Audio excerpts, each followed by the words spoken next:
ইউনূস সাহেব নূরজাহান বেগমের প্রশংসা করতে করতে তো পাগল হয়ে গেলেন দেখলাম। পরে শুনলাম যে নূরজাহান বেগম হচ্ছে তার গ্রামীণ ব্যাংকের কর্মচারী। তার হাজবেন্ড ছিল নাকি ম্যানেজার।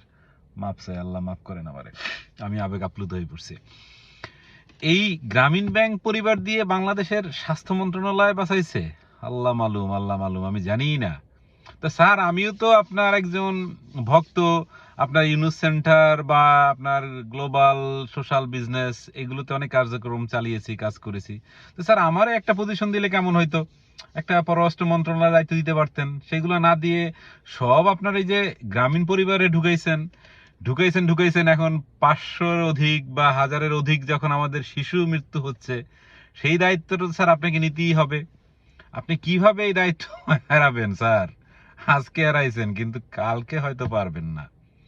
আপনার গ্রামীণ ব্যাংকের ইট তো মানুষ খুলে নিবেই, পাশাপাশি আপনার এই গ্রামীণ পরিবার লামিয়া আপা থেকে শুরু করে এই কি বলে যে যত আপারা, যত চাচারা, যত কাকুরে আপনার দেখছি, আপনার ভাতিজা থেকে শুরু করে সবার যে কি অবস্থা হবে আমি সেটা নিয়ে চিন্তায় আছি।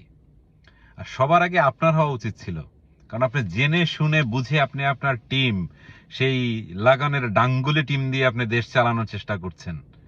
সেটা করে আজকে দেশের 12টা আপনি বাজিয়েছেন। এই যে আপনার ইচ্ছাকৃত, আপনি বলবো না ভুল, আপনার কোনো ব্যবসা কোনো দিন ব্যর্থ হননি, আপনি ভুল করেন না। আপনি ইচ্ছা করে দেশটার 12টা বাজিয়েছেন। সেই 12টা বাজানোর জন্য আসলে আপনাকে দায়ী হতেই হবে। সে আপনি যতই চেষ্টা করেন না কেন, আর কেউ না করুক, আমি আপনাকে করব। আজ হোক কাল হোক স্যার, আপনার সাথে দেখা আমার একদিন হবে, এবং সেদিন